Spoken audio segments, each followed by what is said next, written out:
Democratic town chair, majority leader. And is Alder Furlow, and Alder Cumming Rodriguez has also joined us, Ward 6. Thank you all for joining. Who else? Oh, yes. And I will announce that Alder Guzman used to be in Ward 1 Alder, and he is now working for the City of New Haven Alder representative. So, thank you. Liaison. Okay. So thank you all for joining us this evening. And our first appointment is to Beverly Kidder to the Commission on Disabilities. Is she here this evening? She is online, Madam Chair, so give me one She's second. online? Yeah, Okay. bring her in. 24. Boom. Kidder. Okay, Ms. Kidder, we're going to need you to turn your screen on. Well, I would absolutely love to do that, but I find my microphone, not finding my camera. Are you on your phone or are you on your? No, I'm on my laptop. Okay, so that means you did not say yes when it asked you to allow your camera. So you should be able to go to the bar up top. You should see a little lock. Can you see me now? Not yet. Oh, because I see me now. And okay, that's good. Okay. That's progress, but we don't see you yet. So okay. Well, my camera now doesn't have a X on it, and my mute doesn't have an X. They're both clear now. Let me see if we can get you. Oh, you're here. Let's see if we can view you. Yeah, oh, you were doing something. I got a thing that said you've been promoted to a panelist. I don't know if that makes any difference to your. Only to you. You should now be able to. I guess the best thing to do for you at this point is to log out and log right back in, and then you should. Now that you have your camera, you should come right back on. Let's try that.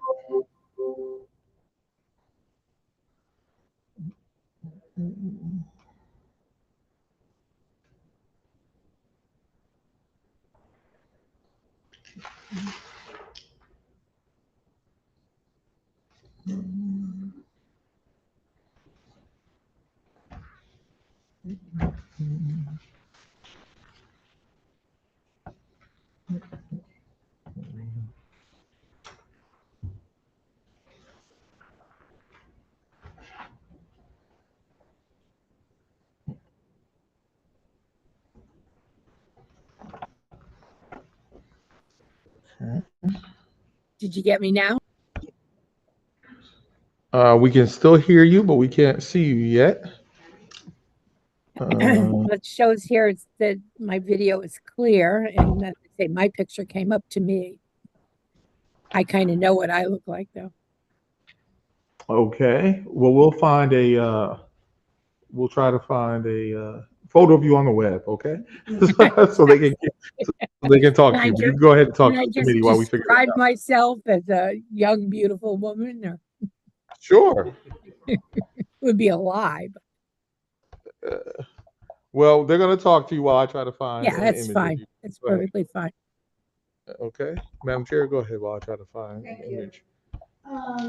Beverly Kidder, you want to be on the Commission on Disabilities, and tell me what? I'm sorry, I can't hear you over the sounds that he's making as he's. Okay. Go ahead, Madam Chair. Could you repeat that question?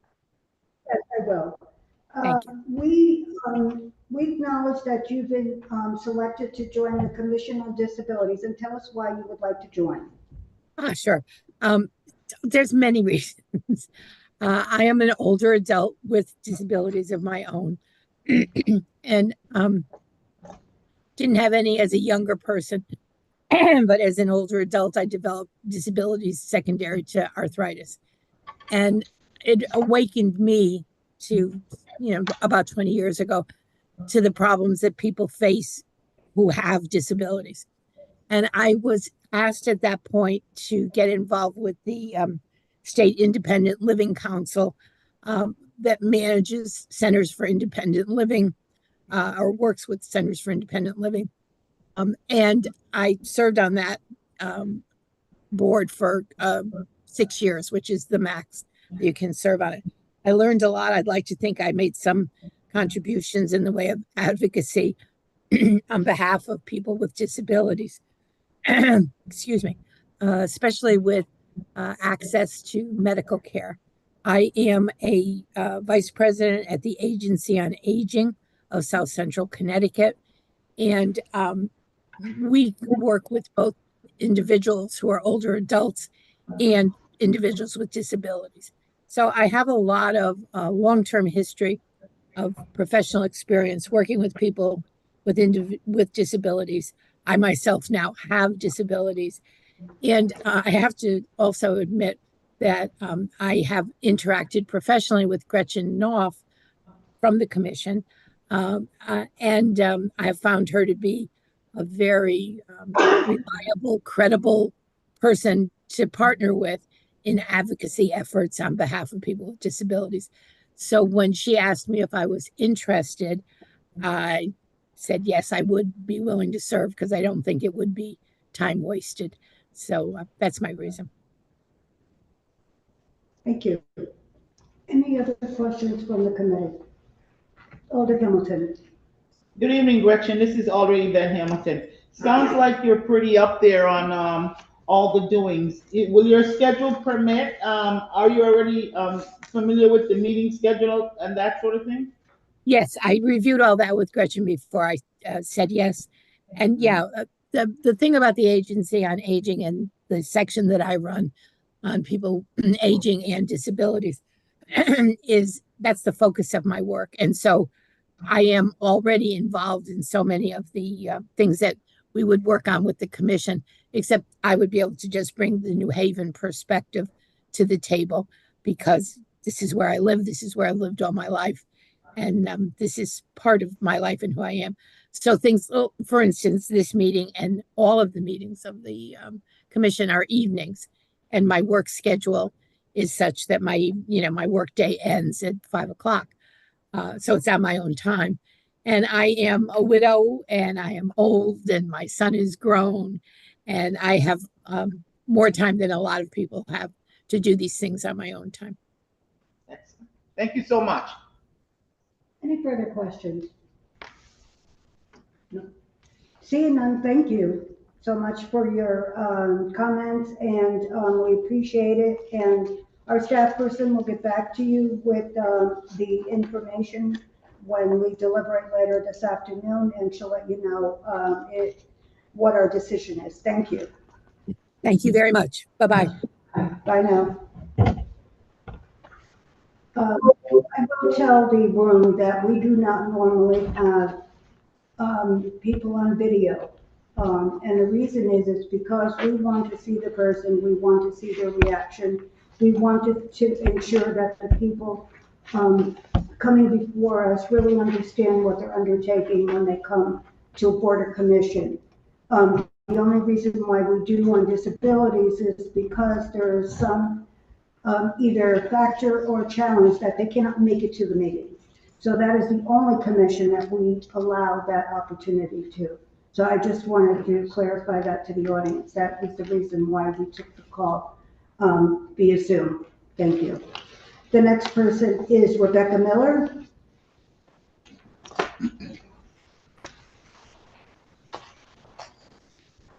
Hi. Come on up, have a seat, whichever microphone you want to use. Great, thank you. Thank you. Tell us your name and address for the record, please. Rebecca Miller, 262 Willow Street, New Haven. Thank you. And you're being appointed to the Commission on Disabilities as well. Mm-hmm. So please tell us why you want to join the commission. Sure. I first came to New Haven to become a psychologist. I work at Connecticut Mental Health Center, where I work with and advocate for people with psychiatric disabilities. But unfortunately, during the course of my life, when I was 39, I was diagnosed with Parkinson's disease. So I have my own lived experience of both psychiatric disease as well as Parkinson's. So I know the disability end from both the advocacy side and the personal side. So I really want to work for people with disabilities in New Haven, try and help improve our experiences here. Will there be challenges for you with Parkinson's participating in the meetings? I do know that I believe they do some meetings via Zoom.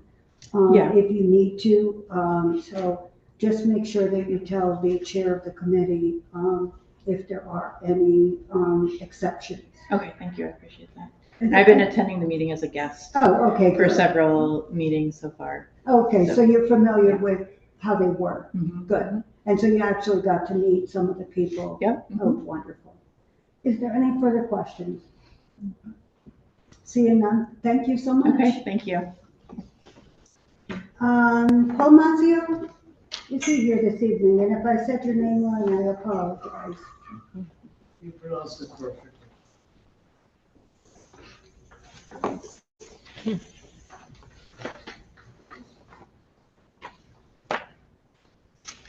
Have a seat.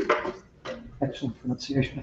Say your name and address for the record, please. Paul Macchio, 270 Concord Street, New Haven, Connecticut. Thank you. And you're being appointed to the Commission on Aging. Yes. Tell us why. I've been a commissioner for 3 years, I guess. And I guess I was blessed that we had a new, I would call director come in. Her name is Tony Viale. And she's an excellent person. She runs a tight ship, and it's been great working with her. So I want to continue working with her. We've done a lot of things, for the elderly. We've had, I guess, a pretty large, what would I call it? Every year, there are elderly people who do a lot of things for other elderly people. And so we want to try and give them a little bit of recognition. So we had a large party at Amaranth's for them. And we wanted it to be a smaller party, but it turned into a very large party because everybody wanted to come. So that was great. It shows people that they can do things for other people and they get recognition. And we had a little barbecue for the people on the East Shore. We've been up at the Q House for safety reasons, I guess, because people were feeling a little unsafe, that they were on the second floor and they couldn't get downstairs quick in case of a fire. So we've addressed a lot of issues. And I'd like to just continue doing it. You were commissioner before? Yes. It doesn't say, how long ago? Well, I got sick, so I Okay. couldn't, I guess the last 3 months I wasn't there. Okay, because it doesn't say reappointment, so that's why I was questioning, it says appointment too, so it's like you're a new person being appointed to the committee. That's fine. Okay. I just wanted to clarify that if there was an issue. Yeah, it says appointment, it doesn't say reappointment, so I wanted to ask the question. Yeah. Any further questions? Well, I do want to acknowledge that the Aging Commission is an important commission because we do have a lot of elderly people, and some not elderly, but have ailments such as being elderly, and they can't move around, and that's part of disability, but it's also part of the aging process. And some of them can't walk, and some of them can't eat by themselves. And thank you for saying that a lot of these seniors do help other people. Because my mom used to do that. She was a worker in the at the senior center, and she would help other people, bring them food, water, if they couldn't walk and things like that. So I appreciate the fact that you want to recognize people for doing that, even though they're much older than the ones that really need the help. So I appreciate that. Well, thank you. Thank you so much. Okay, any questions, anybody else? We're all set, but thank you. Okay, thank you. Althea Brooks, is she here? Althea Brooks? Althea Brooks. Okay, we'll pass over in case she comes later. James Whitfield. Is he here?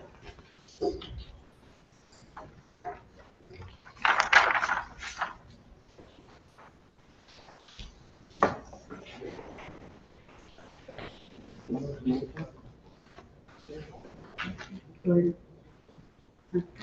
Hello. Hello, how are you? Good, how are you? State your name and address for the record, please. James Whitfield, 1344 State Street. And you're being appointed to the Homeless Advisory Commission. Right. And so tell us why you would like to sit on that commission. Well, I'm a native of New Haven, born and raised, educated here. And over the years, I've seen it seemed to have increased. Many people left out on the streets, especially in the Fairhaven area. Every day you come out your house, you see people sleeping on the streets. And a couple of my classmates, one of them told me that they sleep in the woods, build tents in the woods. So I'm constantly asking why or what's going on. Either they lost family members, mental traumas. I'm a vet, so many of them used to serve in the military and have PTSD and cannot adjust to social, the social atmosphere. And many of them either came out of prison or just so many different things, traumas that have impacted their lives, which caused them to live on the street. Being that said, being on the street also causes problems for the businesses, also causes problems for the traffic, also causes problems for people who actually live in the community. And these issues, I'm not saying these issues have not been addressed or seen, but I believe some drastic measures need to be taken. These are human beings which truly desire a hand out and a hand up to have a lifestyle. Also, there are elements of hardcore manipulators that's also on the street, and they also need to be taken care of as well. I just want an environment where people can be safe, live in a community where it's safe and the environment is clean. And that's one of the reasons why, instead of me complaining about an issue, I want to join and make a difference. Thank you. Yes, some people just complain, and it's nice when people join a committee or commission so that they can actually be part of the solution. All right. Any further questions? Elder Fickler. Good evening. How did you find out about this opportunity? Let me see. The Erica Richard, she's a practicing mental health advisor here in the city of New Haven. See who else? Oh my goodness. I mean, they recruited you, or just I'm just curious how. Many of them said that I should. Well, actually, there were many boards that I actually applied to. One of them was the sitting on the board for the police. Yeah. And it's really bad. Yeah. No, I'm just glad to see that you're here and glad that you're so willing to commit yourself. So, Oh, thank you. absolutely. Like I said, complaining. A lot of people can complain, but actually be a part of something and contribute and know how to work along with people to make a difference. I want to commit myself to doing that. And this is the first time I ever been in the Aldermanic board room. This is the first time. So We don't bite. No. Hello. It's not an echo. It's not an echo. Any further questions? Yes, Elder Hamilton. Good evening, Mr. Thank you, Mr. Whitfield. Have you been in New Haven a long time? I was born and raised there. Oh, yeah, you said that. You know what? Thinking about the homeless situation and a lot of challenges that I see on the street, what do you think? Any thoughts of how do we work to change what is happening in the community? Because I see a lot of people with mental health challenges, you know what I mean, plus substance abuse challenges, which makes it very difficult. What are your thoughts of how we can go about making change happen? Well, number one, the biggest issue that these people are facing is the fact that they don't trust authority. Mm-hmm. They do not trust authority. And Right, I'm right. glad to see both pastors, preachers here. Mm-hmm. That's another, because I'm also in the ministry. Okay. And many of them also said that the ministry also has let them down. Okay. And so they have trust issues. Right. And so for an authoritative figure like the city of New Haven, if they were to come out and try to do something, the very first thing that they're going to do is they're going to take what you give them, but they're still going to stay in the situation that they're in. Wow. And so because they've become accustomed Mm. to panhandling, begging, and asking, I mean, they made a career out of it. Right.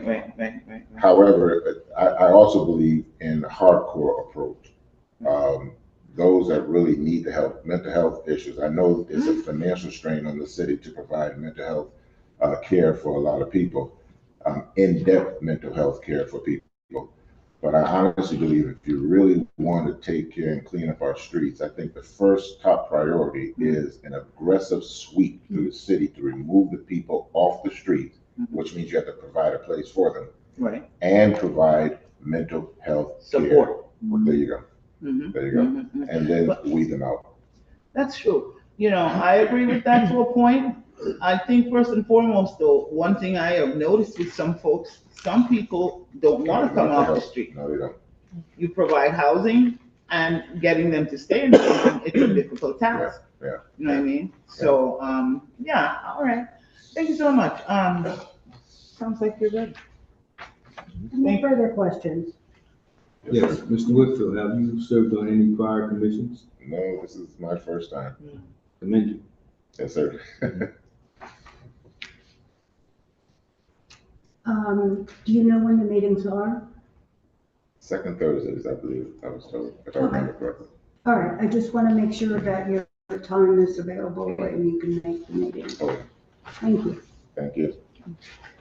And we'll call our next applicant. Thank you so All much right. for your time. Thank you all. Have a good day.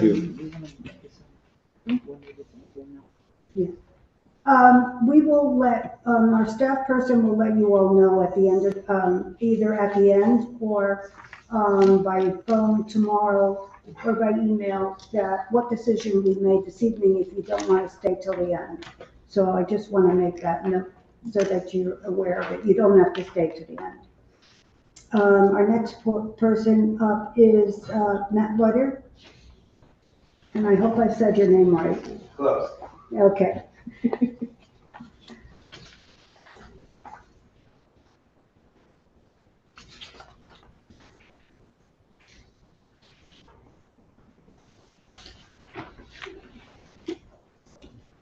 Okay, please your name and address for the record, please. Yeah, Matt Loader, 81 Beacon Ave, New Haven. Okay, you're being appointed to the Cultural Affairs Commission. Yes, You must have some background. I do. My day job is that I'm the creative director of a design studio in the city. We mostly work in games. I also play in bands and have been, playing spots in New Haven since I was a teenager. And then I also own Elm City Games, or co-own Elm City Games over on Orange Street, game store and community and all that. That's great. And so where did you get all of this enthusiasm to want to do all this? Because I know it's a lot of work. Mostly it's one of those, I can't not do it. Mm-hmm. So a cool opportunity comes along and it is very difficult to say no. Well, I do want to tell you that the Cultural Affairs Commission will keep you very busy. There's a committee and then there's subcommittees. Yep. And so I just want to make you aware of that. So you know that you're going to have to spend some time, if I'm not correct, right, Alder Hamilton? So is there any questions from the committee? Any other questions? Do you know when the meetings are? First Mondays of the month at 4:30. Perfect. Although occasionally adjusted if there's an in-person. Okay, perfect. Well, you got all the Snoop, so you're okay. I have, well, I've already attended some and, met with some of the other existing current commissioners. Okay, So, I have a little foot in the door in terms of what I'm getting into. perfect. That always helps. And plus, if they see you out in the community and they know what you're doing, it's easier for them, and plus you're so close, you're on Orange Street, so it makes it a benefit to everyone. One of the things that's most exciting to me about it is getting to connect with people in other sort of like art communities, and there's this weird sort of siloing at times of Yes, like you're there part of is. this scene and that scene and this, and I'm really excited to connect with those commissioners and, hey, be told about these events or come to this, come to that thing, so that's I think it's gonna be really cool because I'll know more stuff to go to. Perfect, thank you so much for your time. Yes. And, did you live Chair. in, yes, Alder Ficklin? Thank you, Madam Chair. Yeah, but part of this process is it's also learning for us. And just as I hear your experience in the various artistic kind of buckets that you're playing in, where do you see New Haven in terms of our cultural affairs? Some folks would say that we've never been more, I would say, active and engaged, even on the map, cultural capital of Connecticut. I think that's really true. But I was just curious, I think when you mentioned the Elm City Games and the street markets and the Black Wall Street and the Black Expo coming up and the dream we had for the Hispanic Day, a ton of people, it does seem from my perspective that we are on a continued crescendo. But I'm just looking to see how because you've been not in the weeds, but you've been in the midst of various groups. I'm just curious how you saw. I would agree. I think, the cultural capital of Connecticut is a huge thing. I think New York casts a very big shadow, but I think we are established enough and doing some cool stuff. And one of the other things I do, I'm on the board of Site Projects, which is a public arts organization. And, some of the stuff that they've done even well before I was on board, like the square with the square with four circles. The forced perspective, in the alleyway at Temple Plaza there, and then if you remember the lasers over the city, when they did that thing and stuff. So I think that the city is doing a lot of like world-class stuff. I think our biggest problem is just getting the word out more, and just getting more people to recognize, on a more national, global level, where we're at. I see us on that trajectory very much. Like I think we're there's so much cool stuff going on. Like I mentioned, joining the commission, you see even more cool stuff, which is really exciting. So I think we're doing great, and there's always more to do. But I'm very proud of the art scene in New Haven for sure. Excellent. Thank you, Madam Chair. Thank you. Any further questions? Seeing none, thank you. Awesome. Thank you. Rebecca Moore?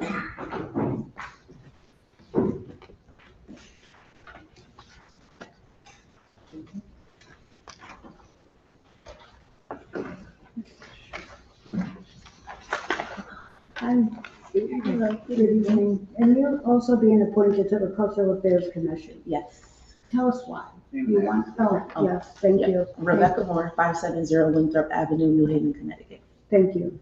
And tell us why you want to sit on this commission. Yes, so I am born and raised in New Haven. I am a product of New Haven Public Schools, graduated from Southern Connecticut State University, and I've worked in New Haven my entire adult life in various roles. Currently, I am the program director for the Arts Council of Greater New Haven. So I help with programming for artists. We give away grants and resources to artists and small nonprofits. Mm-hmm. I've worked with the Cultural Affairs Department in a number of roles. I assisted with the Unapologetically Radical Conference in 2022. I've helped with the Black Wall Street Festival last year and this year. And we've partnered with the department to get funding to artists through the ARPA funding, because we know that's a task to try to apply for funding with the city. So we assist with that by being fiscal sponsors. The main reason why I would like to sit on this commission is because I want to represent youth and artists. Youth is a passion of mine. It's been a passion since I was very young. My parents have worked with the youth in ministry for a number of years, and letting them know that this is an opportunity that they can be a part of as well. I've always like worked and did my thing, but the first time I really got into the alders and the meetings was when I actually testified in support of the artists over on Shelton Avenue that were going to be getting kicked out because they wanted to make that into a storage unit. So I was able to advocate for that. I've done testimony in different meetings for funding for the Cultural Affairs Department. So I have a true passion for my city and all the things that we can do. As you said, the department has done great things in the last few years. Thank you to Adrian Jefferson, who has really pushed the artists and the young people in our community in ways that I hadn't seen growing up living in New Haven. So wanting to make sure that we are on a high and it remains that way for years to come. Any further questions? Yes, Alder Ficklen. Thank you, Madam Chair. Rebecca, I'm your alder, so Yes, hopefully you'll and we're Facebook friends. you'll not disclose all of our relationships at the moment. I gotta make sure I know what you're doing. Okay. And actually, I want you to continue to make sure, because sometimes I'm not quite sure. But my question is, talk to us a little bit about Next Haven, about the Arts Council, about the Cultural Affairs, the British Museum, the African American Historical Society. I mean, there's it's kind of the same question that you just heard me pose. I think we're at really another stage of a positive explosion that makes sense. So I'm just curious, and I'm not trying to look at glass through the rose-colored glasses, but I'm just so enthused about how I see the various harmonies kind of coming together. Just wonder whether you share that opinion. For sure, I do. I think that we are at a time now. So I actually just finished the Emerging Leaders of Color certificate with the Community Foundation in Yukon for folks, Black and brown folks who work in nonprofits, to be able to be in the roles of EDs and CEOs, to be able to change historically and systemic policies and things, especially when you talk about nonprofits and the way things are ran. I think there is building that needs to be done in some areas and some organizations who have historically ran things like the past. Building a relationship with artists and the young people is very vital. I've seen a number of organizations and people who have programs, and then they contact us like, do you know anybody? Because nobody's signing up. Well, did you even ask the community what it is that they wanted first before doing this program? I think some things are worked backwards. So we are doing great, but I think that we can do even greater when we are very community forward first. But yeah, compared to other cities, I've been to conferences where people are like, what? You guys got this going on, that going on. I'm like, yeah. So people are watching us and seeing how we do things and really changing that and being a pillar and having the cultural equity plan is really important. So people are watching us for great things, and I want to make sure that that continues. Excellent. Thank you, Madam Chair. Any further questions? I don't have a question, I Yes. have a comment. Yes, go ahead. Good. Okay. I am so proud. I'm so proud just seeing this bio resume. I'm so proud. You know, I watched you from here and coming on up, and I'm just so proud. So proud. I appreciate it. Do you know if the Cultural Affairs Commission has an active youth engagement? For sure. I went to their last meeting, it was September 8th, I believe, just as Matt said, me and Matt both went. And if they need more youth, I know that it won't be hard for them to do. And me being on, I would definitely be a liaison for, I work with I have a lot of connections with the high schools and we do a number of programming. So getting youth to be a part wouldn't be an issue at all. Okay. They are a small and mighty department, I'll tell you that. Have you reached out to our youth department as well? So I applied for both, but I got selected for the cultural affairs, so. Okay. But I'm sure everything is intertwined. Not really. Not as far as meeting wise, Yes. but youth being a part of either or. Well, we do have a youth and youth services commission. So that is different than, our youth department. So you may want to engage both, if you really want to, see, active youth participation. And I agree with you wholeheartedly. You can't build a center without asking the youth what they want in it, because that doesn't make sense. You can't put the cart before the horse. And so, I thank you for always thinking of our youth, because, and the youth advocate, I've always been one.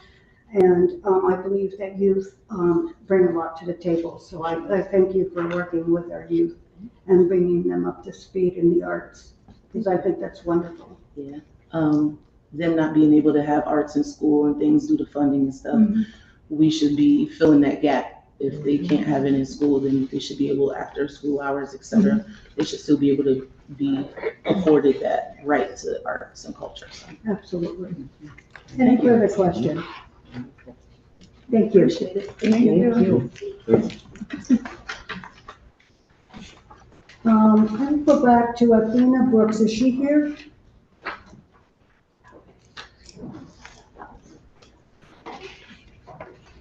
It's item number 4.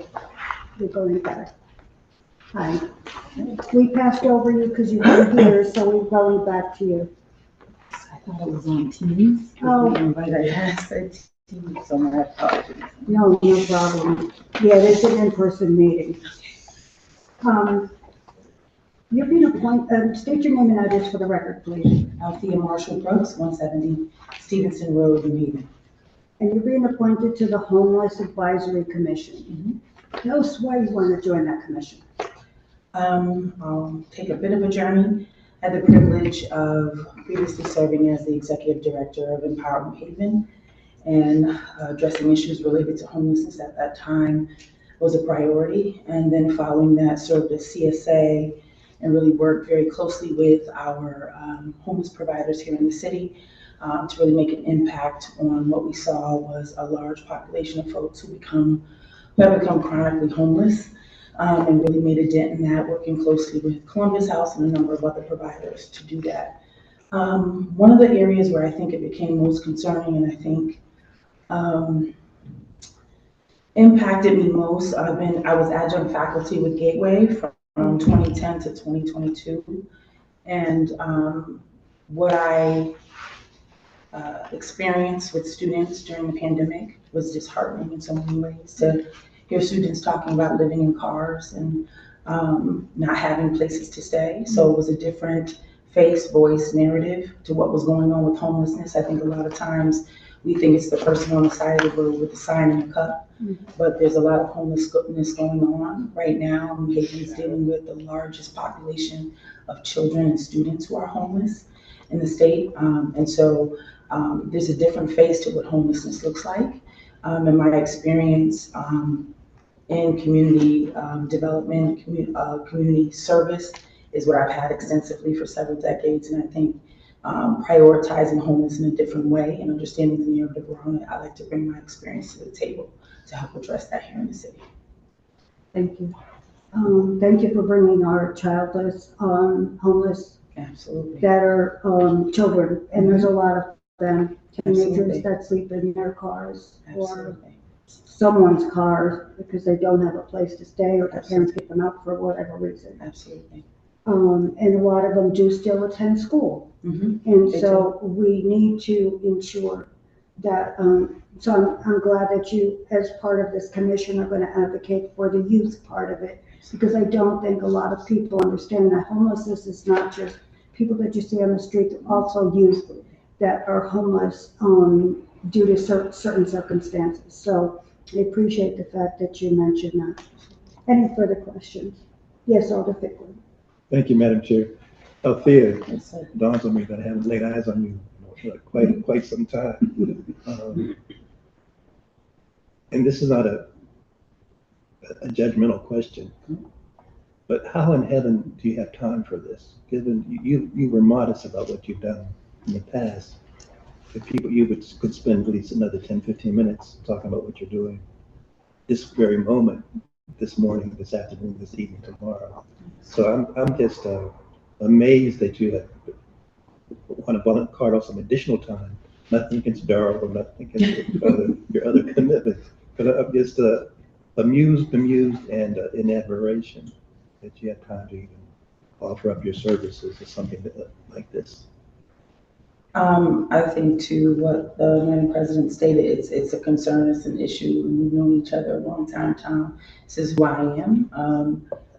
Servant leadership is the day in which I walk. I think my work I'm doing in other parts of the state, this is a priority in a number of places where I sit. I think we have to think about kids and family. We're now living in a state where people can't afford a place to live. New Haven has one of the tightest vacancy rates in the country. And so I really, for my own mental health, had to step back from Gateway.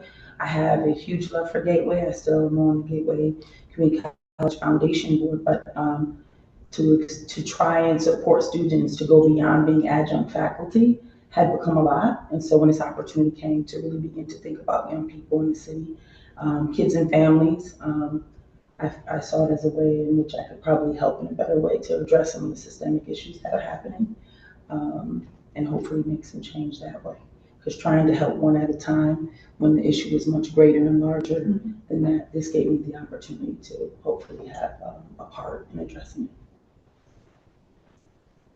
Any further questions? Yes, Alderman. Thank you, Becky. Share with folks a little bit about your Waterbury experience. I think it's important for people to know that we have so many connectors here. And the more people can connect, share, synthesize, strategize collectively in reference to the state. So just for common knowledge, you don't mind. Sure. I do want to acknowledge what the woman who was before me spoke about. I actually brought some folks in from Waterbury down here to see what New Haven is doing, because I think we do it well. I think there's always opportunity to do more, but I'm proud of what's happening here and any piece that I had a part in at one point. But I'm currently working in Waterbury. I'm born and raised in Waterbury, and had the opportunity to oversee a Cradle to Career initiative that's impacting 6 schools and communities across the city, addressing health disparities, centering racial equity, calling it out, addressing issues specifically impacting Black and Latinx folks in the city of Waterbury. Black people in Waterbury live 10 years less than any other population in the city, have some of the worst health outcomes for any racial or ethnic group in the city, and some of the worst health outcomes of folks across the state. So my work goes from is addressing issues related to maternal health. Recently did a documentary called When the Water Breaks, and received some national acknowledgement, was picked up by the Black Girls Rock Film Festival. Very excited about that. Serving on some statewide boards around maternal health. In addition to that, addressing systemic issues around early care and education. Too many Black and brown kids are being tracked into special education. So we're working to really address the developmental issues impacting Black and brown children so that they are healthy, well, and ready for kindergarten, and putting them on a path to economic mobility, hosting, college and career pathway incubators, centering the voice of parents and caregivers through our Parents of Waterbury initiative. A number of things that we're doing. We have a mental health campaign going on right now. Connecticut has seen an uptick in youth suicide. I'm not sure if folks are aware of that. We're working with Trinity Health on an initiative to address the increase in depression and anxiety that, again, 1 in 3 Black and Latinx folks are experiencing at a rate higher than any other racial and ethnic group. So that's some of the work that I'm doing in Waterbury. Yeah. Thank you. Any further questions? Yes, ma'am. I have just one Yes. simple question. Alder Hamilton. Thank you, Chair. Ms. Brooks, you rattled off a whole long list of stuff there. Is your schedule going to be able to fit in, as my colleague said, the Homeless Advisory Commission, Yes, if you're appointed, that is? Yes, ma'am, and if I may, I find it very interesting that he asked me that with all the things that he does, but yes. Okay. That's 'cause I know. It takes one to know one. Okay. Thank you, Chair Santana. You're welcome. You brought me back to Empower New Haven. Wow. I mean, that's over 20 years ago. That was me, yes. And I remember Empower New Haven very well. There was a group of 30 members who sat on that commission, at that committee, to establish the Empower New Haven. Absolutely. And That I was preceded one me. of them. Yeah, that preceded me, so yes, yes. And it took me a step back. I said, wow, she's been around a long time, Yeah. just like me. Yeah. Thank you. Thank you for your service. Thank you. We'll go back onto our agenda, number 8, appointment of Robert Post. I'm sorry, Robert Post. I apologize.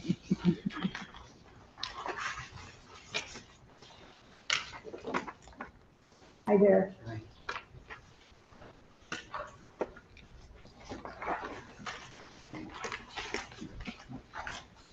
And state your name and address for the record. Robert Post, 265 East Rock Road. Okay. You're being appointed to the Board of Ethics. And who do you have here with you? Good evening, Alders. I'm John Leonard from the Corporation Counsel's Office. And Attorney King thought it would be a good idea if I accompanied Professor Post. However, he's more than capable of speaking for himself, but Okay. if there's anything the board would like to know, I can perhaps fill in. Okay. I will need you to say your name and address for the record so that we can put it in our language. Sure. John Leonard, Assistant Corporation Counsel, City of New Haven.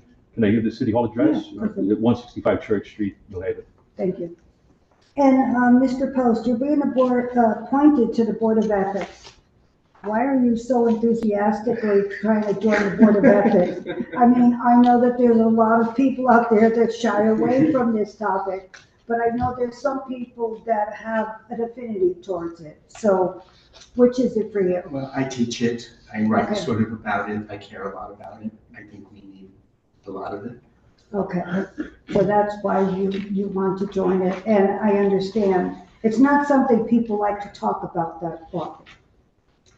Well, where I come from, we talk about it a lot. Yeah, you do, but I mean, people in organizations do not. I know. And even as the Board of Alders, we also have to respect the Board of Ethics, because we also have to abide by some rules and regulations. And so we understand that it plays a specific role, even for us as Alders. So I appreciate the fact that you're here and that you want to do this. And I'm sure you told them that the time constraints of the meeting, I'm not sure, I've never had anyone come before the Board for Ethics. We've spoken about some details of how we meet, and we certainly, we're not at full staff right now. We would have 3 members per the charter. Mr. Post would be our 3rd. We lost a very valued member a few months back. Okay. Our agenda is pretty quiet at the moment, but that can change. But we have spoken over the past couple of months. It took a while to get to this stage. We had a cancellation of a meeting. And okay. Yes, last month, yes, we did cancel the meeting. But thank you for wanting to serve on this commission. I think it's important to the city, and I think it's important to for us as a board to respect the ethics of what we do in our daily lives. And so people have to understand that as well, and to our constituents. Any questions from our committee? Oh, yes, Alder Fickler. Thank you, Madam Chair. Dean Post, I mean, this is incredible. Is there any other, have you ever had a dean from the law school that's been on any of our boards? I don't know. I moved to New Haven about 20 years ago from Berkeley, California, and I really have not been involved in the city. And I said to myself, I really want to give back. I really appreciate the city. love what it does, and I haven't been involved, so I should be. Amen. Amen. But my specific question is that you've written on this topic in a variety of ways. And when I say variety, some people have accused you of being one ideological bent, others have accused you of being another ideological bent. I've admired your work because to get pro and con to something that says that you're striking a nerve across the aisle, which is so impressive. Do you see any issues upcoming, whether it's city related?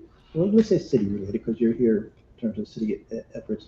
Are we at an ethical crossroad? Are you here just to prevent bad things from happening? Do you see, separate from your particular passion for being here as a history change agent right at the moment, do these current times kind of dictate how you see your behavior? I don't see anything specific, but I can tell you my sense of the country is that we're at a precipice, and it's really important that we pull ourselves up and act right. Thank you, Madam Chair. Any further questions? Seeing none, thank you. You got it pretty easy done. Thank you. Thank you. Susan Clemens, is she here?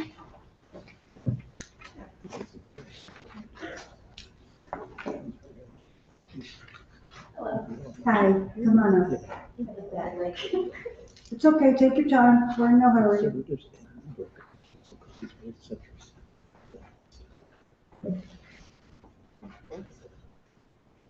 So I'm Susan Clemens, 80 Vista Terrace in New Haven. Thank you. And you've been appointed to the Humane Commission. Yes. Tell us why. Well, you know, I had a conversation with the city, and I just love animals. And I don't have a long resume to do with animals, but my family has always adopted animals. My children have adopted animals. And I just want to be sure that we're doing all we can for the poor, unfortunate creatures that we have to take care of, who have been brought in, strays or whatever. And I know that there is probably always a challenge with funding, and perhaps we can do more with outreach for adoptions. And whatever I can do, I would like to do. I've lived in New Haven since 1975. It's a wonderful place. And I think it would be just wonderful if we can feel that we've done all we can for dogs and kitty cats. And I did read some of the minutes of the previous meetings over the years, and it sounds like it's not a no-kill shelter, but it sounds like there's a lot being done to make sure that that's at a minimum. I can tell you that I don't know a lot of what's going on there, but I have a good resume, and I was in sales management for a long time, and I'm a hard worker, and I'm available for the meetings, and I think I should do something. That's very commendable. I actually have a dog from the Humane Commission, the animal shelter. Over at Fournier, yes? Yes. And I love her to death. I know, they're wonderful. And I got her a little older. I didn't want a young puppy. I wanted an older, because I'm older, so I figured That's she would wonderful. not be. I think they're less adoptable, the old ones. Yes. Oh, do you ever watch that? This is really an aside. Do you ever watch the YouTube show called Sitting with Dogs? No.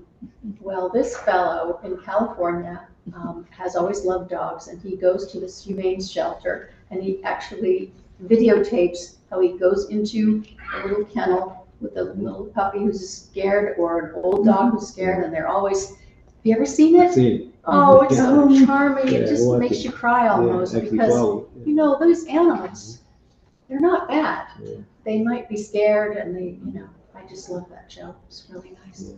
Thank you. Any further questions? Oh, thank you. Thank you. I would love to work for the dogs especially. Yes, we do know that funding is an issue, and we do know that the animal shelter has had some bad press lately. But I do know that they're getting their act together, and that I thought that they were building or adding on to a new shelter. It said that in some of the minutes, so I'll have to learn more. Yeah, Thank you. it should be exciting. Most of the animal shelters in in and around New Haven are overly capacitated. Mhm. And because people are leaving dogs out on the roads and unattended, and so they're, or chained or abused, and so we have so many. And if someone can adopt, it's a wonderful opportunity. So I give credit to the Humane Commission for what they do, because I know it's an endless task. I hope I can help. Thank you. Thank you. Thank you. Nice to meet you all. Thank you. Thank you. Daniel Burns, is he here? this evening? Hi, folks. Hello. My name's Dan Burns, and I live at 604 Amity Road in Woodbridge, Connecticut. Thank you. And you've been appointed to the lead poisoning advisory committee. That's correct. And tell us why you want to sit on this committee. Okay. We're going to come back to the word want. So I am an attorney in the housing unit at New Haven Legal Assistance Association. Okay. All of my clients are in search of affordable housing in New Haven, mostly New Haven in the area. I find them being wedged into old inventory that is not really suitable for young families to be raised in. Okay. They can be dangerous. I have had clients where their children are being poisoned by their own homes. There was, I'm sure this panel is aware of the class action lawsuit, which was recently resolved. I had a chance to kind of see that We're well aware. come to its end. Of course you are. And now that the settlement agreement has concluded, there's a conversation we had about continuing the process. I think it was a very constructive way we were able to enter into a process with the health department and to help people navigate an incredibly challenging process. And I would like to be a part of making sure that that process continues and that conversation continues. And perhaps there will be a way where people, if I can only imagine, a way where people aren't forced to live in housing that's not well suited, places that are 80, 100 years old, that make kids get sick. And going back to the word want, truthfully, I don't want to be a part of this commission. I wish it didn't exist. But unfortunately, here's where we are. And I think I can play a constructive role in my experience through what I've done representing clients through LAA. Prior to working at LAA, I worked in a small private firm in New Haven, representing the other side. And I understand how landlords are capitalized and how they do their business, how they make their money. And I understand how some landlords don't just want to make a profit, they'll extract every last penny they can out of a property, which means extracting every last penny they can out of the people who live there. And I could be a voice for the people who have to live in these houses. I commend you that you want to do that. It's not an easy subject, but I know that Maritza Bond, the health department director, does a wonderful job at making sure that people are doing their job in the city and inspecting the apartments that people are living in. Unfortunately, the housing stock in New Haven, a lot of it is old. As my colleague also knows, we bought properties that are old stock, so we know. And there's a lot of it still. There's not all new condos that are being built and they're old stock because they may have had asbestos at one time. People didn't know back then that it would cause issues in the future, and unfortunately, we are today knowing that this has been an issue and people were not aware of it. And it made it to the forefront by the commission that really, the lawsuit that brought it to the attention of everyone. Right. You know, it's sad. I was a little kid when lead paint became an issue. Back in 1978, I was 9 years old. And I had chip and paint in my house back then. And I was kind of a neurotic kid growing up. And it kind of I saw it, like, there was poison in the house. It was terrifying to me. And then the problem just kind of got forgotten. The money never came in. Lead paint doesn't become an issue until the kid's been poisoned, right? And that's when the health department gets involved. And I lament that that is not Haven's policy, of course, but that's national policy. That's the way we've designed things to work. If this committee can be a part of anything that's remotely preventative, I want to be a part of that. That's wonderful. Any further questions? Alder, Strickland. Thank you, Madam Chair. Dan, do you see the landlord community being more compliant, less exploitative, or is it still kind of a contentious relationship? I think the tension's always going to be there simply because that's the way our statutes are designed. We've built in an adversarial relationship in some respects. I think most of the people that I've met in the world, landlords or whatever they might be, have been decent people who want to do the right thing. There are some people out there who will invest in something, but do it in such a way that they are remote from the actual problem. And so they don't actually have to see any kind of hardship that their tenants might endure. I do think there are certain landlords who do not take profit in the product that they provide to their tenants. It's in the nature of, the sort of business that, private equity, right? We can just invest all of our money into this thing. We don't have to see anything, we have to do anything. We just have to yield the profit. I think if there were national policy that would put capital into remediating all of these problems, to be straight, just tear down all the old stuff. Apologies to people who own the old stuff, and build new stuff that we know is safe. I would love that, and make it in a way that's portable, right? Make it in a way that you don't have to struggle to have a place for your family to be. So yes, certainly there are landlords out there who are predatory, but for the most part, I think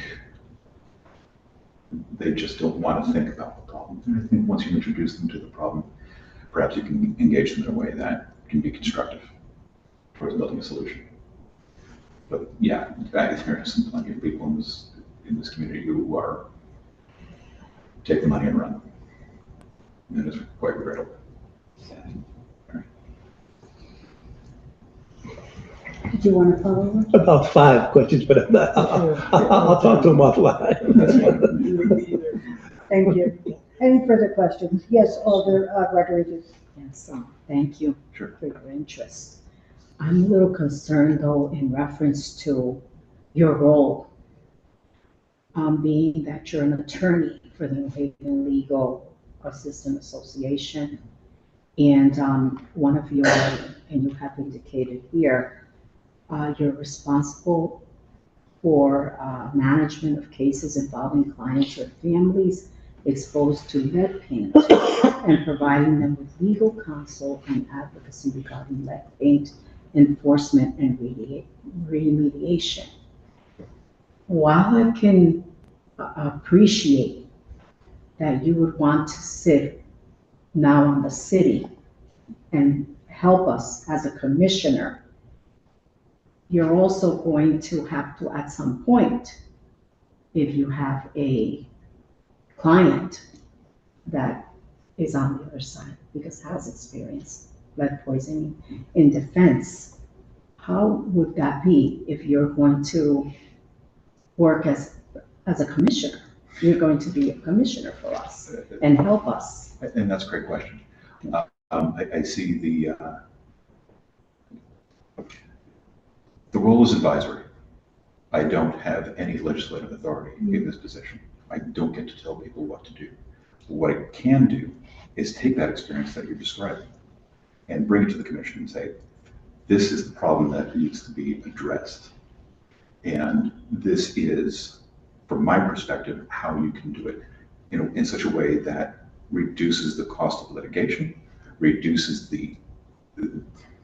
most critically, the lag from getting to identification of the problem to the solution. I can help do that. If there were to be a conflict between my litigation work, and again, what we're talking about at this point would be health code enforcement has a code enforcement, as opposed to anything to do with the class action suit. In a particular case that would come before the commission, certainly I wouldn't participate in anything that the commission might have to do in relation to that case. And if my directors at New Haven Legal Assistance Office should not be part of that case, then I'd be removed from that too. I will not put myself in conflict with somebody whom I'm trying to help in the commission in its work. So but I think the main point is that in the advisory position, without being able to directly affect any legislation, I think there would be enough time for me to figure out where that conflict may lie, and I'll be able to remove myself from it. Hopefully that's responsible. I do want to clarify something for you. Before Amy Marks came on board as a Board of Alders representative, she was a representative on this commission for legal aid. So I do want to make that mention to you so you understand. And she knew that there may be conflicts, so she understood that she would not be participating in those conflicts. No, I really appreciate the fact that you want to be supportive to the city and see what can be done to improve so that we can avoid certain things from happening. Thank you, Madam Chair. I appreciate it. Thank you very much. Thank you. Any further questions? Not a question. Are you ready for the 60th anniversary? I don't have a tux that fits. You know what? You better get ready. On Wednesday. I'll see you there. See you there. I'm your Aldermanic representative to the executive board. The ball's open. You have legal assistance? Okay, never mind. Okay. Thank you so much. Thank you. Thank you very much. Thank you. No further questions? Thank you. Thank you for your time. Our next participant is Heather Reynolds. Is she available?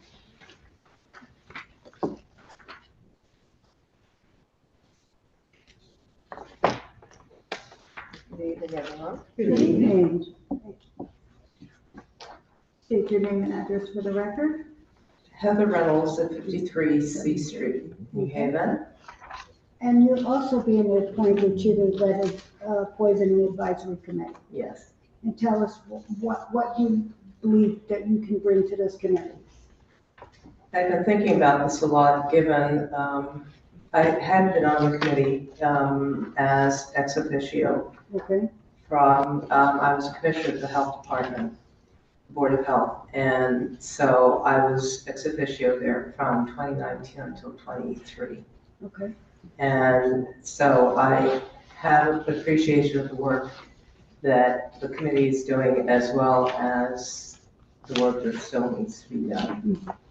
Back in the 70s, when I was working at Boston Children's Hospital with someone, Herb Needleman, who was sort of the catalyst for us appreciating the impact of lead on the neurological and development of children. And unfortunately, I got to see children being given chelation, which is a way to remove the lead from the blood. And so that history and also my interest in public health is what has drawn me here, because I don't want to see any more of our children basically destroyed by this. And though pain, particularly as we talked about earlier, that the housing stock in New Haven and most of Connecticut are pretty old homes where there is lead paint, that there are other sources of lead, as we've seen from Flint, Michigan, and certainly from other sources, and particularly with our enlarging immigrant population. And so I want us to continue to work on the housing stock and to eliminate lead there.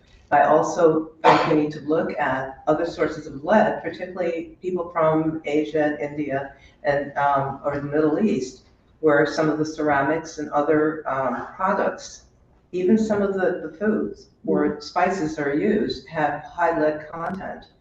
And that we really need to look at other sources, particularly when we clean up the housing. And we still continue to have that problem with many of our young children. And being a nurse midwife 44 years now, don't try and figure out how old I am, but that I have also been thinking about parents or pregnant persons could be exposed to lead and transmitting that in utero to their children. And I don't think that we've actually pursued looking at, and that's something for research or whatever, but I want to think about looking at particularly young parents to be, and whether or not they're ingesting lead and how that might impact the developing baby and ultimately the newborn. And so I want to think sometimes outside the box as well. It's wonderful. Any other questions? Alder Hamilton and then Alder Pickland. Good evening. Good evening. Are you available and ready for the meetings? Do you know when the meetings actually are held for the Lead Poison Advisory Committee? I tried to find that out, and when I look back on the schedules that we had before, it varied. And I should say, retired and name only. But I do have my evenings, and generally they're held in the evenings. And I have my evenings free, pretty much, so that I should be able to, and I will accommodate, things. I have to make it my own to some extent, so I think I should be. Thank you, accessible. Thank you. Alder Pickland. Thank you, Madam Chair. Heather, I'm glad you mentioned the global impact. You may have heard today on NPR there was a report about Bangladesh. No, I didn't hear. And turmeric, lead being included in turmeric, spices, spices, et cetera. So this global, Heather's raised an issue that's really so germane and important for us that it's a variety of ways that we need to be on the watch. Oh, absolutely. Yeah. And when I was on the lead committee, it occurred to me that because of the influx of immigrants or refugees from those areas where there is high lead use in certain products, that we need to join with IRIS and other agencies that are supporting these families and ensuring and assessing them for lead once they get here, and hopefully not exacerbating them by putting them in housing where they can be, sort of exposed even further with more detriment to them. But yeah. No, I missed the NPR. I'll send it to you. It's very interesting because I use that a lot too. That's a very good seasoning. And and it's good for your bones and your health. But not if it contains lead. So I'll have to look at that again. But thank you. Any further questions? Seeing none, thank you. Thank you. Thank you. Have a good evening. Thank you. You too. Our next person is George Dion, and I hope I said your name correctly. I apologize if I did not.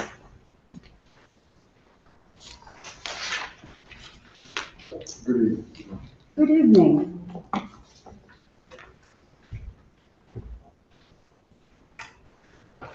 My name is George. My name is George Dion. I live at 120 Goff Street. And you're being appointed to the Commission on Youth. Yes, that's correct. And tell us why. I owe a lot of who I am and where I've come and where I am right now to a lot of people in my life who influenced me as a youth and encouraged me to always encourage youth and speak to youth and not to forget where I came from. So part of why I'm here is that I have a little bit more time on my hand now, and I'd like to be of some service and be of some encouragement, some inspiration to youth. Wonderful. Yes, are you aware of what committee meets? I'm not sure. Okay, I'm sure that our staff person could get you that information if you need it. Once you're appointed, I'm sure that they will contact you, give you the necessary details. But yes, our youth is important to the city and to our community. And if we, as an older adult, helping and engaging the youth and guide them in the right direction, hopefully they'll be better people to learn and to achieve their goals, and without an older person not telling them, but helping them and guiding them and giving them advice. And sometimes they don't always take it from their parents, but they may take it from an outsider. So thank you. Sometimes just listening to them. Yes, exactly. Any further questions? Mr. Fickler? Thank you, Madam Chair. I happen to know this gentleman reasonably well, and I told him I was going to ask him a question when he came up, but I forgot what that question was. so I'm going to revise my question, and it pertains to when you mentioned the keyword listening.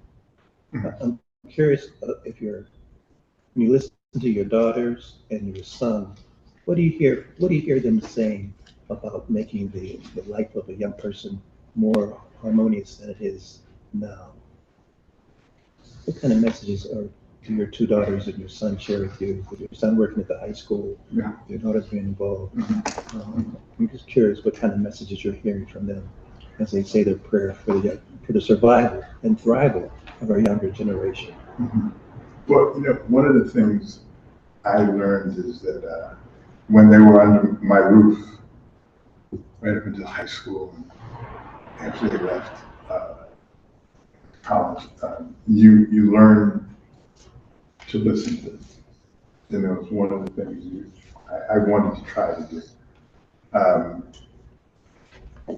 And I don't know, it's interesting, they're all in their 40s right now, but it's interesting to hear that sometimes they're going through the same things, the same frustrations that I might have gone through when I was at that age. By the same token, I have a daughter who is now working with young people up in Boston, actually not college-age people, and some of the frustrations are different. She says to me, "Well, these people don't seem to be committed. They don't seem to understand that, we're not here to babysit them. They have jobs, and they're here to work. And they're here to make a contribution. And why should I have to tell them? Why should I be their social director on the weekends? It's like they work here and they're adults. They should have grown into this. They should have learned." So I just encourage her, try to encourage her to be patient. These are different children, different people, different children. And in spite of all of this, I have to realize that, I'm older. I belong to an entirely different generation. When I got a job, I had to work to get it. I had to run around to get a job. I didn't always have jobs handed to me. And then once you got in position, you had to prove to them who it is and what it is you could do, your contribution. So I hope that answers your question. Thank you. Thank you, Madam Chair. Any further questions? Yes, Alder Rodriguez. The appointment to the Commission on Youth. Yeah. I just want to say it's a pleasure to meet you, first of all. I understand that you're retired from WTNH 8 as a Yeah. photographer and editor. Correct. And you have expertise in filming, teaching, and journalism. Yes. And you have skills in music, chess, model trains, gardening, current events, history, and a lot of other things. So this is a very exciting moment, I think. How do you see utilizing this enrichment to the Commission on Youth? Yeah. It's an interesting question. Most of everything that you just read, I didn't have Google, I didn't have YouTube, and I didn't have a computer to sit down and look. So at some point in time, I worked at a library in New York City, in Brooklyn, New York, Grand Army Plaza. So I read, I opened books, and I looked everything up. I guess there was no limit to my fascination, whatever it was. I mean, granted, there were certain things I wasn't interested in, but there's a lot that I did. I was also on a fencing team. I didn't put that down. Oh, I believe you made that. But it's just, you know what? In talking to young people about their careers, what they're interested in today, I would always ask them, do you ever pick up magazines? Don't you guys look at the photo magazines? And don't you look at chess magazines? And they're like, what is he talking about? Do you read the newspapers? So I have to try to update what it is that I'm doing and what I'm interested in to get them to look in that area. Interestingly enough, just an aside, my son, when he was 2 years old, we were in Syracuse, New York, and we had a chessboard in the living room. And naturally, he wanted to know how to play chess. 2 years old, you know. To make a long story short, he's in charge of the chess club at Hill House High School now. You know, and I've gone to a couple of the meetings, and when you talk about the master now being the student, it's amazing. These kids are good. He's good. You know, so. Yes. And in reference to what my colleague mentioned about listening and communications, I see that all these skills do require another, unlike youth that are utilizing the cell phones and the electronics and pretty much doing a lot of activities on their own. Have you done any kind of any of these skills with another, like a youth? Oh yeah. Thank you. Oh yeah.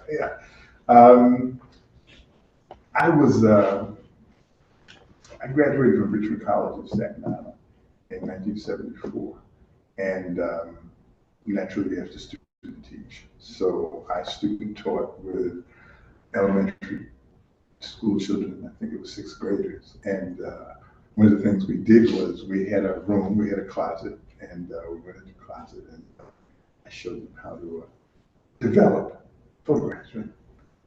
Everybody doesn't know about it, it's like photograph, but that's where it started.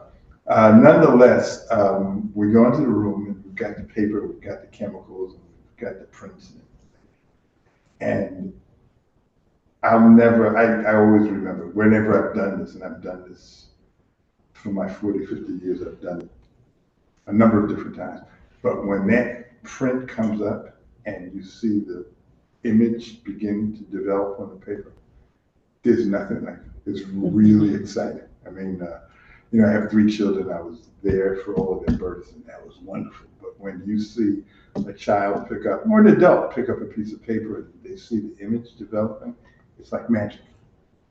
It's like magic. And they've done it. This is their images, their photograph.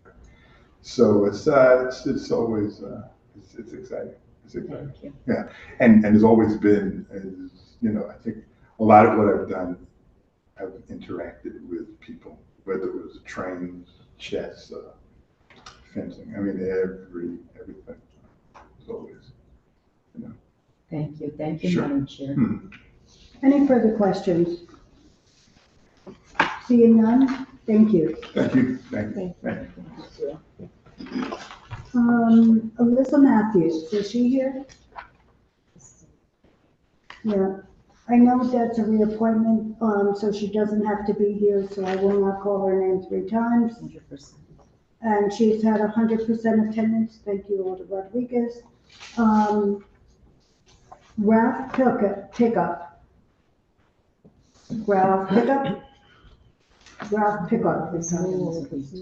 Yes, it is. I need to withdraw, but I said his name 3 times according to our rules, just in case. He's here. And thank you.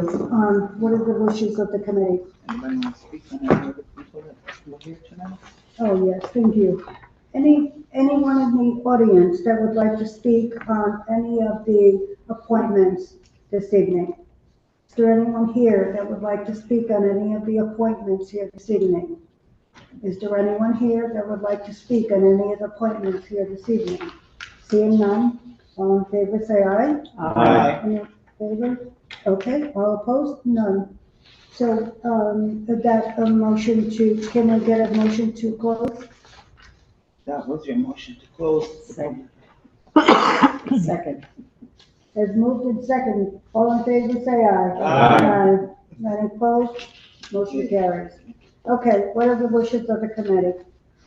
Madam Chair, I move the appointment of Miss Beverly Kidder to the Commission on Disabilities. We heard from Miss Kidder on our Zoom or whatever. Yes.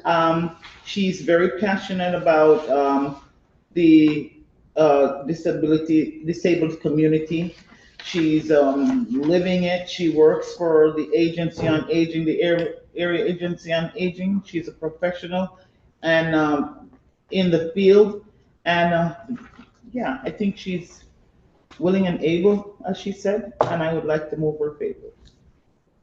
Thank you. Any further discussion? Madam Chair. Yes. Alder Rodriguez. Yes. Based on Ms. Kidder's biography, she has shared that she has 50 years of experience in social work and healthcare. And also she has experience with working in the Hospital of St. Raphael's, Yale New Haven Hospital Emergency Room, and Agency on Aging of South Central. Additionally to that, she's an author of a good book titled The Gift of Caregiving. And lastly, she has had academic appointments at Housatonic Community College, Central Connecticut State College, Columbia University, University of New Haven, Sacred Heart University, and Yale University School of Nursing. I think she would be probably a very tremendous contribution to the committee, to the commission. Thank you, Madam Chair. Any further communication?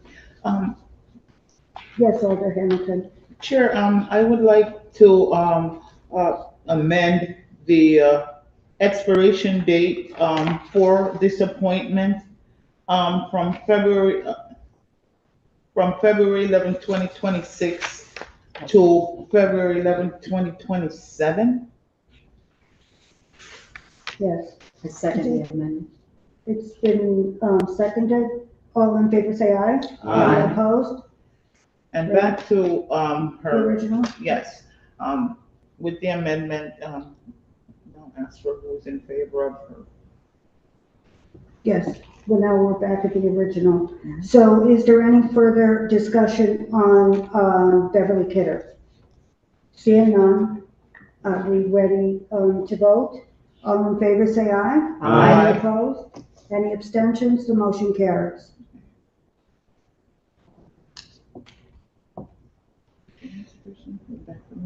Yes. I move Ms. Rebecca Miller to the Commission on Disabilities favorably. Has been moved. Is there a second? Second. There's been moved in second Second. discussion? Yes, Alder Hamilton. Ms. Kidder, Ms. Rebecca Miller said she attended the meeting as a guest. She's, prepared, to participate, and I'm in favor of her, positively. Any further discussion? Madam Chair. Alder Rodriguez. She has had a life experience in disabilities and a direct work in community mental health. And her academic background is in psychiatry, peer and family support, and also she has been she's a scholar teacher in the field of psychiatry. Thank you, Madam Chair. Thank you. Any further discussion? Seeing none, all in favor say aye. Aye. Any opposed? Any abstentions? The motion carries.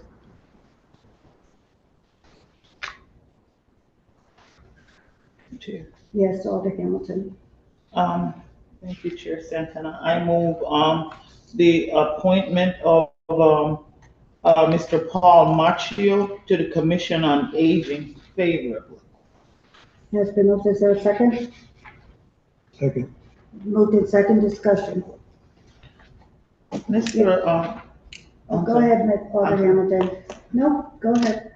Mr. Macchio, served before on the, commission.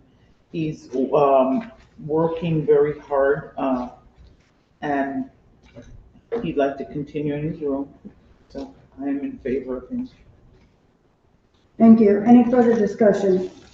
Seeing none, all in favor say aye. Aye. Any opposed? Any abstention? The motion carries. Next we have, Miss Althea M. Brooks. I move Miss Althea M. Brooks favorably to the Homeless Advisory Commission. Has been moved. Is there a second? Second, and has been moved in second discussion. That lady has a lot going on, but she's ready. She sure is. Yeah, she has a very busy schedule, but, in her speech, she's very passionate about, a lot of stuff, which includes the homelessness, and more importantly, youth homelessness is what caught my attention. And for that, I'm in favor of her. Thank you. Any further discussion? Madam Chair. Yes, I'd Alder like Rodriguez. to my colleague, I'd like to also support the fact that she is focused not only on students who are homeless, but also on children who are homeless. Thank you, Madam Chair. Any further discussion? All in favor say aye. Aye. Any opposed? Any abstention? The motion carries. Madam Chair, I move item 5, the appointment of Mr. James Whitfield to the Homeless Advisory Commission. Is there a second? Second. Moved in second discussion. Mr. Whitfield, sorry. No, go ahead, Chair. Alder. Mr. Whitfield is born and raised New Havener. He spoke very passionately about the needs that he saw in the city and in the community, and he's willing to serve. And that's one of the key things, you know what I mean? I think he'll bring a lot to the Homeless Advisory Commission, so I'm in favor of his appointment favorably.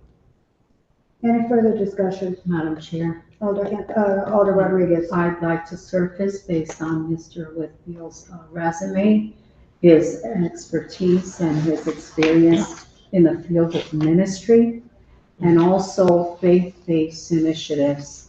The focus being that he may very well bring that the individuals to the faith-based community to become more engaged and involved through his experience with the ministries and the different types of religious activities through the experience in his educational background. Thank you, Madam Chair.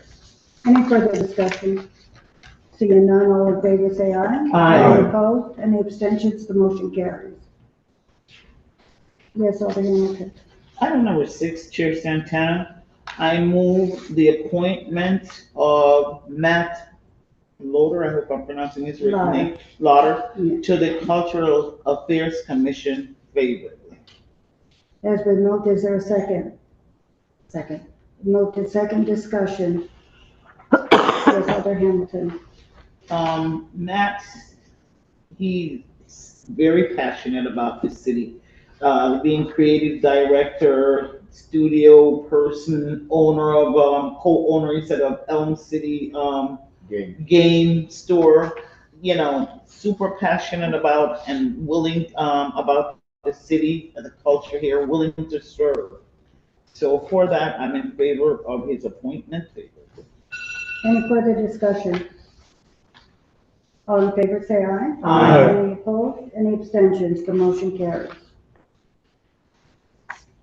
Yes, Alder Hamilton. Item number 7, Chair, I move the appointment of Rebecca Moore to the Cultural Affairs Commission. Thank you. Is it moved and seconded? Is there a second? Okay. Seconded. It's been moved in second discussion. Is amended. Madam Chair, we need Yes. to amend, I'm sorry, we need to amend the term dates, from June 1, 2027 for this appointment to June 1, 2026. Can we make that amendment? Second. Has been, the amendment has been, moved in second discussion. Yeah. All Just in to favor, make- say aye. Aye. Any opposed, any abstention? We're back to the original motion. Okay, Miss Rebecca Moore, Program Director, Arts Person, passionate about our city, our the culture, and working hard in this accord.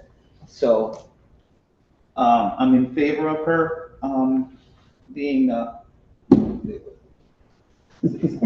Cultural Thank you. Commission. Any further discussion? Madam Chair, Yes, Alder I'd like Rodriguez. to note for the record that Ms. Rebecca Moore is a graduate of James Hill House High School and also Southern Connecticut State University, products of our New Haven schools. And I'd like to bring her unique interest in getting youth involved in the arts and looking at ways to address gaps in our school system regarding arts is very significant, and I think she would be great for the Cultural Affairs Commission. Thank you, Madam Chair. Yes, Alder Moran. Yes, I've known Rebecca mostly all of her life, and since even in church, she's always been involved with the youth. She's always been the teacher of the dance, the arts, the teaching, so she's always been involved with the youth. So as I see her now, I'm just so honored and so proud that watching her as a young lady to what she is now, a program director of the youth. I already know she will do great works and continue to do it. Thank you. And I would like to mention also that I believe from her, she's the only one that really talks about the youth engagement in cultural affairs, and whether or not others do that. She did mention it to us tonight, and I agree that wholeheartedly youth engagement is part of our culture and needs to be part of cultural affairs, and whatever we do in the city gives them an opportunity. Any further discussion? Seeing none, all in favor, say aye. Aye. Any opposed? Any abstentions? The motion carries. Yes, Alder Hamilton. Item number 8, Chair, I move the appointment of Mr. Robert Popes to the Board of Ethics favorably. Is there a second? Second. Moved in second discussion. Alder Hamilton. Mr. Post has been vetted by the Corporation Council. Alder Bickley knows him well and follow his work. And yeah, I think he'd be a credit to the Board of Ethics. So I'm in favor. Any further discussion, Alder Ficklin? Just to emphasize the point that we're making, any dean of the Yale Law School is in the history books. Whoever it is, regardless of what your perception of Yale or law school or even graduates of the law school. So it's just an incredible honor to have him to for whatever reasons, to be available to us. I will say that the deans in the past have had challenging roads over the last 20, 30 years. As you can well imagine, you have J.D. Vance and Clarence Thomas on one end, and you have Hillary and Bill on the other. But Dean Post, given his tenure, and when he was there, was really controversial, even more than now, perhaps. His writings portrayed such a centrality that you had the far right and the far left criticizing him, and that was the point I'm trying to make. So that his balance and his wisdom and navigating these political turmoil and the civil disruption is very impressive. Thank you for that. Any further discussion? Seeing none, all in favor say aye. Any opposed? Any abstention? The motion carries. Yes, Alder Hamilton. Item number 9. Madam Chair, I move the appointment of Ms. Susan Clemens to the Humane Commission favorably. It's been moved. Is there a second? Second. It's been moved in second. Discussion. Sorry. Alder Hamilton? Yes, Ms. Clemens stated that she's a family person. Her family has loved pets, dogs, especially all her life. She has time. She's passionate about the Humane Commission, and she's willing to serve. So I'd say let's give her the opportunity, and I'm in favor of it. Thank you. Thank you. Is there any further discussion? Seeing none, all in favor say aye. Any opposed? Any abstention? The motion carries. Yes, Alder Hamilton. Item number 10, the appointment of Attorney Daniel Burns to the Lead Poison Advisory Committee. Attorney Burns, as we hear, is passionate about children, lead, safety in our community. And hey, man, they also work very hard to protect children in that class action lawsuit. We know that there's a ethical line of boundary when it comes to litigation and advisory. And I think as an attorney, Mr. Burns will know the line and border and will not infringe. So with that, I am in favor of his appointment to the Lead Poison Advisory Committee. Is there any further discussion? Madam Chair. Yes, Alder Rodriguez. I too am in support of this appointment. I appreciate the fact that Attorney Burns, having the experience that he has, and acknowledging the significance of his work on the other side of individuals that are in financial need. That's why they go to the New Haven Legal Assistance Association, is willing to come and participate as a commissioner to help the city of New Haven in its endeavor to address lead poisoning and to eradicate it. Thank you, Madam Chair. Any further discussion? Seeing none, all in favor say aye. Any opposed? Any abstention? The motion carries. Alder Hamilton. Thank you, Chair. Item number 11, I move the appointment of Ms. Heather Reynolds to the Lead Poison Advisory Committee favorably. Is there a second? Second. Okay, it's been moved in second. Discussion. Ms. Reynolds, being a midwife for over 44 years, has seen a lot with regards to lead poisoning and children, and she is passionate. She knows her stuff, and it would be a plus for her. I think this lead poison advisory committee would do well to have her. Any further discussion? Madam Chair, I believe it's, thank you, Madam Chair. I believe it's significant what Ms. Reynolds has surfaced and made us aware regarding lead poisoning, that it's not only in walls and window seals, but also in food and in many other areas that we don't normally think about. And that information would be significant in the work that the Lead Poisoning Commission does. Thank you, Madam Chair. Thank you. Any further discussion?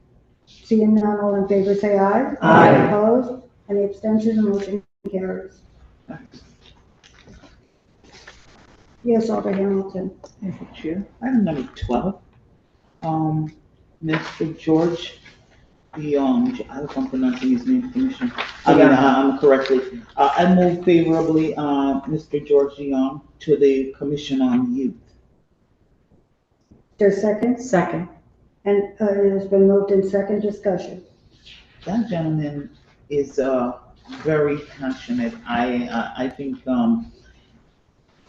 he would give a lot to the Commission on Youth.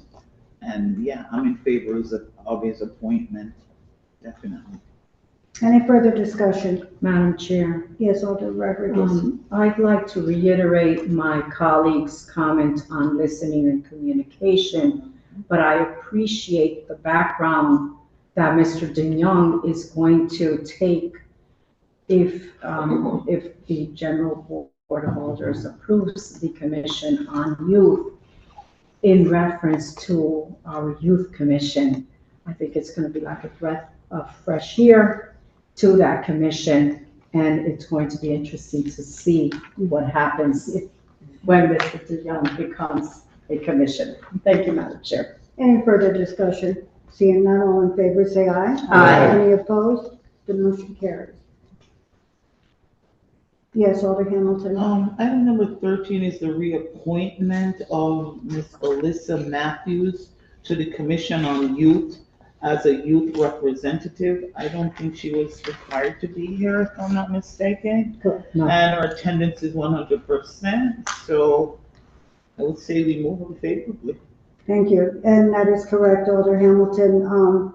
She did have 100% attendance, and on reappointments, people that do not show up at their meetings are recorded, so it's very key that we look at the appointment process, the attendance process, to ensure that they're at least 75% of the time that they do attend the meetings, because that's key to understanding whether they do want to participate in the meetings or there's a problem with the meeting time and or issues that may have arisen that we're not aware of. So we appreciate the fact that she is 100%,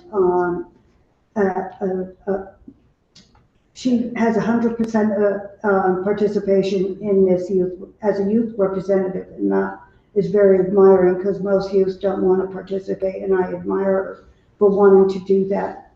Is there any further discussion?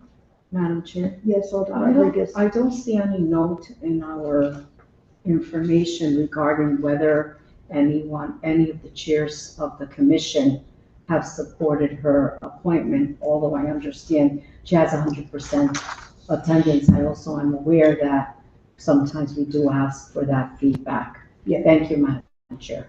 Thank you. I'll ask staff to address that. I didn't see any. Okay. Thank you, Madam Chair. Thank you. Any further discussion? Seeing none, all in favor say aye. Aye. Any opposed? Any abstentions? The motion carries. Item number 14. Alder Hamilton. It's okay. Item number 14, Chair. The appointment of Rob Pickup to the Greater New Haven Transit District Board of Directors. So he didn't show up. Yeah, right. We need to give him leave to withdraw. So we're just gonna leave to withdraw on that item, please.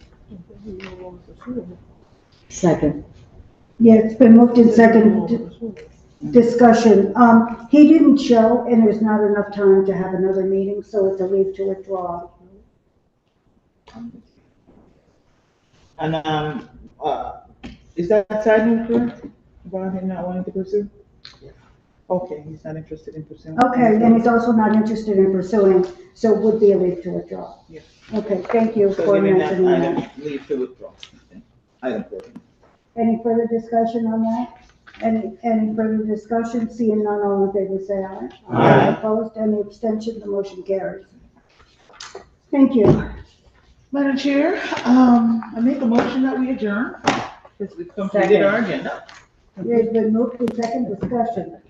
And all in favor, say aye. Aye. Any opposed, any abstention, the motion carries.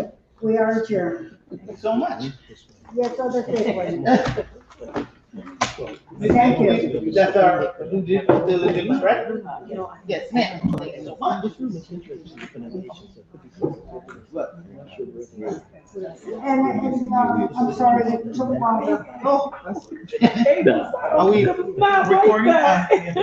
We're recording.